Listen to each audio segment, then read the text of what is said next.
Magandang umaga po. Ngayong araw naman po kami magpapalit ng tie rod end.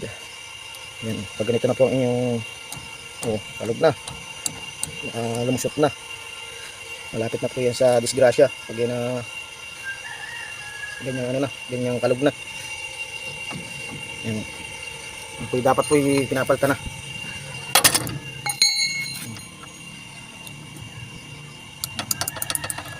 Pag po yan ay tagkal dyan, silintik.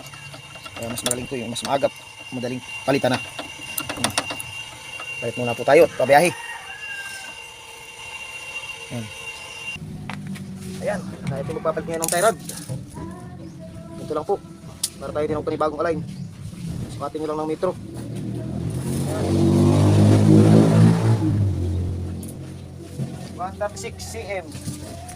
Ayan, kaya kailangan po yung tipo may balik natin para tayo din na mag-align ng gulong ng dagling. Alagin na po natin yan. Tayo ang papalit.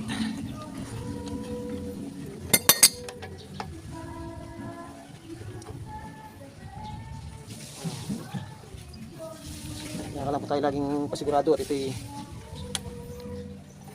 biyahe. Iwas disgrasya. Hindi na kontit. 136 cm. Malimutan. Ayan na.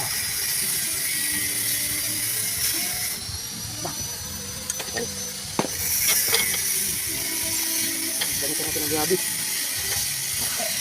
Okay. Nakita nyo naman po. Dudulas na. Yung pag humiwalay yan, disgrasya. Kailangan po laging maingat ang pag-check sa sasakyan. Lip thread dyan Yan, ayan po, dumating na aming pyesa, ang tie rod. Kinakabitan ng puging-pugi na naman. Nagbahagi na naman kami ng mga kapahugian namin.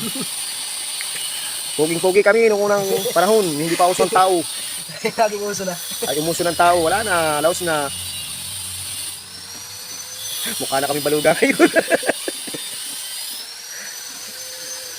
Yan po si Wawing ngayon. Nagkapalitan tayo ng tie rod.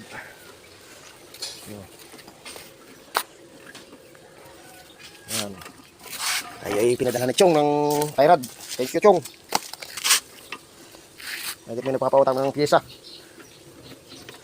Yan mo na, susukatin natin. Yan po, susukatan lang ng helper ko. Yan na po, ating susukatan na ang 130. Yan ang master sa kapugian. Kulang pa. Kapagigit. Kasi para tayo hindi na mag-alay ng guling ganito. Mag-alay ng tie rod. Ayan, okay na. okay na daw po. Ayan na, higpit. Ang wala street. Hindi, tinatansya ko naman. Tagda kayo, hindi mo mararamdaman yan. Yan. Yan po hinigpitan ni Wawi. Yan, at para sure ball. Ang higpit. Baka daw po. Ayaw magpasubo sa akin ng lugaw. Pag naman ayan po. Puging-pugi talaga. Comment lang po kayo. Pag wala kayong masabing maganda ay kahit masama. Okay na po yan. Thank you. Thank you again sa ilang minutong pang-aabala. Pakipalo na lang. Palo daw naman, pakipalo. Huwag lang hampas. Pangit yan. Tansya. Abala naman tayo ng ilang minuto. Para sa safety po ng bawat isa. Kinakailangan laging okay. Huwag nating tipirin ang ating mga sasakyan. Siya nga po. Okay. Thank you again.